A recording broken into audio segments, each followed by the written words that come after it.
Welcome to चर्चा with Rajiv, यानी बड़ी बड़ी बातों के बीच छोटी बातों पे चर्चा। इस प्रोग्राम में हम कुछ ऐसे इश्यूज को उठाते हैं जो सामान्य लोगों को लगता है कि ये छोटी बातें हैं and they do not feel like talking about those things, but we at Charcha with Rajiv make it a point to talk about these things and also involve other stake holders.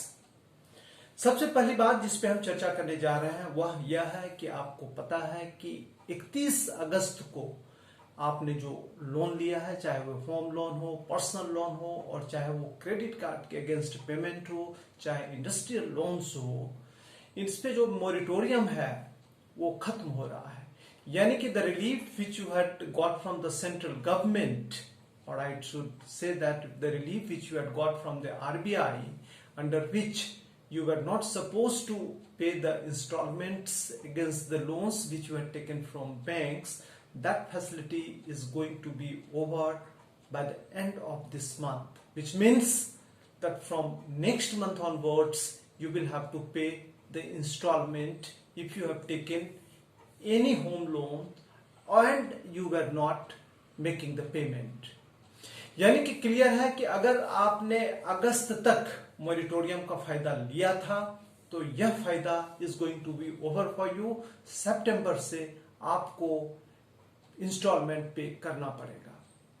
अभी तक का जो आंकड़ा है वह यह है कि तकरीबन 33% ऐसे लोग जिन्होंने बैंक से किसी भी प्रकार का लोन ले रखा है, they were availing of this facility. यानी कि 100 में से 33 लोग जिन्होंने मोरिटोरियम का फायदा लिया था, now they will have to make the payment from September onwards. यह देखने वाली बात है कि वो किस प्रकार से पेमेंट कर सकते हैं। इसी भी सुप्रीम कोर्ट ने 26 अगस्त को, आपको पता है कि यह मामला सुप्रीम कोर्ट में है। सुप्रीम कोर्ट में जब इस मामले पर हियरिंग चल रहा था 26 तारीख को, तो सुप्रीम कोर्ट ने सरकार से पूछा है कि क्या आप बताएं कि इंटरेस्ट पे इंटरेस्ट लेना कितना वाजिब है। दो बहुत ही क्रिटिकल ऑब्जर्वेशन सुप्रीम कोर्ट ने इस मामले पे किया। मैं वो दोनों ऑब्जर्वेशंस आपसे शेयर करना चाहता हूं। पहला ऑब्जर्वेशन सुप्रीम कोर्ट का है, government of India has ample powers under disaster management act. You should clarify two issues, whether interest can be charged and whether interest on interest can be levied.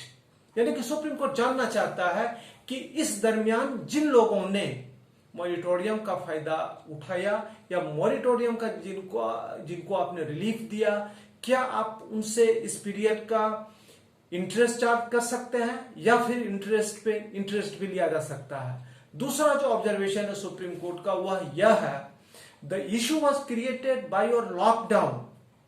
Now you cannot look into business alone, but plight of people should also be looked into। यानी supreme court ने plight word use किया है। यानी कि the supreme court को पता है कि लॉकडाउन की वजह से lakhs of people have lost their jobs, और उनको आज की तारीख में लोन चुकाना उनके लिए उतना आसान नहीं होगा। आरबीआई ने इसी बीच ऑप्शन दिया है, यह क्लियर करते हुए कि मॉरिटोरियम का पीरियड बढ़ाया नहीं जाएगा, but the banks will have the liberty to restructure the payment module of the borrowers। यानी किसी ने अगर होम लोन लिया है, उनकी ईएमआई अगर 30,000 40,000 रुपये पर मंथ है, तो बैंक के साथ बैठ करके आपको यह तय करना है कि व्हाट एग्जैक्टली यू वांट, कि आप चाहते हैं कि जो ईएमआई है एक साल के लिए 40 से 30,000 कर दिया जाए, 30 से 20 कर दिया जाए, या 15,000 कर दिया जाए, और जो बैलेंसिंग अमाउंट है वो आप बाद में पे करेंगे। इस प्रकार का arrangement has to be worked out, लेकिन अभी डिटेल गाइडलाइंस आना जरूरी है। अब यहां एक चीज जो स्पष्ट होते जा रहा है वह यह है कि जो लेसर मॉर्टल्स है, the people with limited income, and in particular those who have lost their jobs because of the corona induced lockdown, और जिनको नौकरियों से निकाल दिया गया, उनके सामने एक ये बहुत बड़ा चैलेंज है। अब देखने वाली बात यह है कि उस चैलेंज का सामना कैसे किया जाता है। जब हम इक्वालिटी की बात करते हैं तो तो क्या जो हमारे पास जो कॉन्स्टिट्यूशनल टूल ऑफ इक्वालिटी है, क्या हम उस इक्वालिटी से भी इस परिस्थिति को झेल रहे लोगों को जब हम उनके साथ डील करेंगे, तो are we going to apply the instrument of equality to deal with the people who have been left devastated by the corona induced lockdown in the country or not? It remains to be seen. दूसरी topic जिस पे हम चर्चा करने जा रहे हैं वह है imports of weapons from the foreign countries.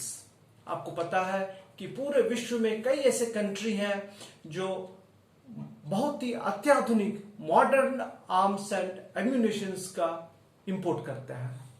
इस मामले में बता दूं कि हथियारों के इंपोर्ट करने के मामले में सऊदी अरबिया वर्ल्ड में सबसे आगे है। अगर हम Stockholm international peace research institute की डेटा की बात करें तो 2015 से 2019 के बीच सऊदी अरबिया ने का जो शेयर था total imports in arms was 12%, जबकि भारत दूसरे स्थान पे था और भारत का शेयर था 9.2%। यानी कि जितने भी आर्म्स एंड वेपन्स का जो इंपोर्ट होता है उसमें भारत का शेयर जो था 2015 से 2019 के बीच वह था 9.2% और सऊदी अरबिया का था 12%, which means that the Saudi Arabia का जो डिपेंडेंस है, is a small country but rich country, but one fails to understand why a country needs so much arms and ammunitions and weapons and for what. Bharat में भी बहुत large scale पे आयात होता है आर्म्स एंड वेपन्स का। उसके बाद मिस्र में भी काफी बड़ी तादाद में आयात होता है 5.8%। ऑस्ट्रेलिया इंपोर्ट्स 5.9% उनका शेयर है। चीन का कम है, इट्स 4.3% और अल्जीरिया का 4.2% है।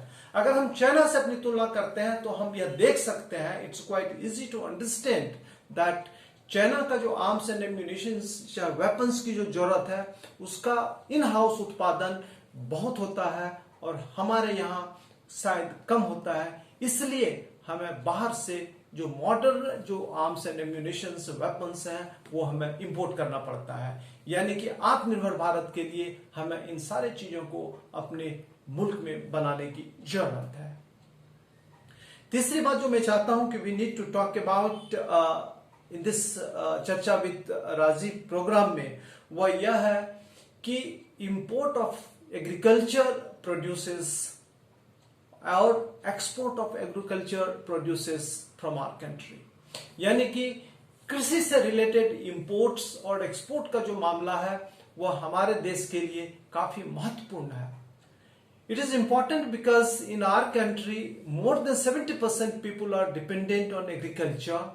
Agriculture is the largest contributor to our GDP and agriculture is also one of the largest sources of employment for our people both in organized and unorganized sector। लेकिन आपको मैं यहां बता दूं कि भारत विश्व का सबसे बड़ा अन्न उत्पादक देश भी है, लेकिन आपको ये जानकर के बड़ा आश्चर्य होगा India is also one of the hungriest nations in the world. यानी सबसे ज्यादा भूख से मरने वालों की तादाद भी अपने यहां ज्यादा है। अभी पिछले कुछ दिनों honourable union health minister doctor Harshvardhan ने एक कार्यक्रम में दिल्ली में कहा कि हिंदुस्तान में तकरीबन 20 करोड़ लोग भूखमरी के शिकार हैं।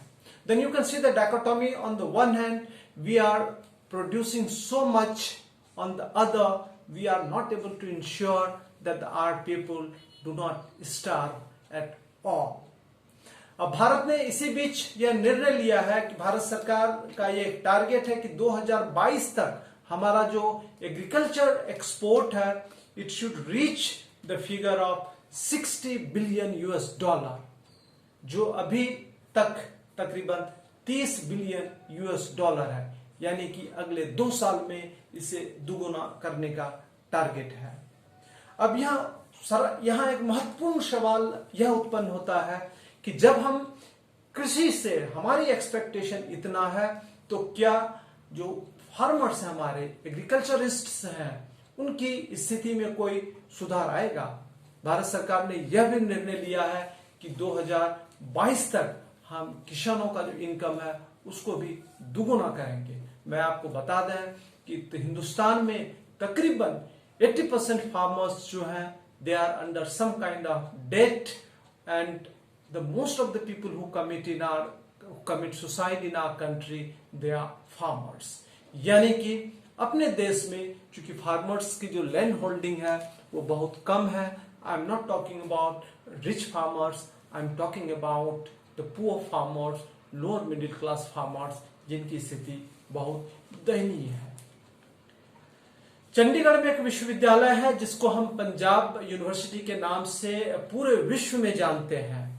आपको पता है कि कोरोना की वजह से स्टूडेंट्स की जो फाइनेंशियल कंडीशन है वह उतनी ठीक नहीं है। क्योंकि उनके पेरेंट्स की अगर फाइनेंशियल कंडीशन ठीक नहीं है तो स्वाभाविक है तो स्टूडेंट्स पे इसका डायरेक्ट असर पड़ता है।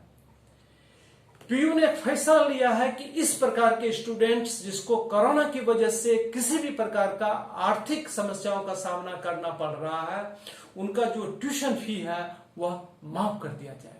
अब आपको पता है कि भारत सरकार या राज्य सरकार के यूनिवर्सिटीज में जहां सामान्य कोर्सेस का जो फी है बहुत ही नॉमिनल है, उस नॉमिनल फी का माफ हो जाना मुझे लगता है कि एक अच्छी बात है। लेकिन मैं इस चर्चा के माध्यम से एक भारत सरकार से एक मैं रिक्वेस्ट करना चाहूंगा कि हायर एजुकेशन जो है वह बिल्कुल फ्री होना चाहिए।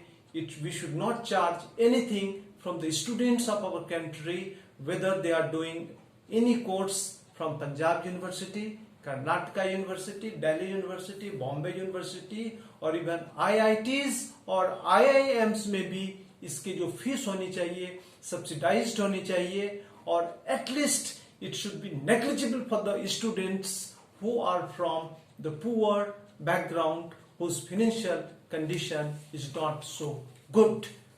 आज की तारीख में हाई जो फी है, बड़े बड़े जो इंस्टीट्यूशंस में, प्राइवेट सेक्टर के जो टॉप इंस्टीट्यूशंस हैं, इवन गवर्नमेंट सेक्टर के जो टॉप इंस्टीट्यूशंस हैं, जहां इंपॉर्टेंट कोर्सेज का फी इतना है कि सामान्य और गरीब घर के बच्चे कई डिसीजन लेने के पहले ही डिसीजन को विड्रॉ कर देते हैं, because in these courses the fee is very high, so they do not opt for those courses, जिससे हमारा राष्ट्र का बहुत नुकसान हो रहा है। ये सोचने की जरूरत है। अब अंतिम में इस चर्चा को कंक्लूड करने के पहले हम आपको बता दें कि जो कोरोना का क्राइसिस है it continues to be very serious. पूरे विश्व में अभी तक 88,38,343 people have lost their lives due to this infection, यानी 8,38,000 से भी ज्यादा लोगों की अभी तक मृत्यु हो चुकी है इस वायरस की वजह से।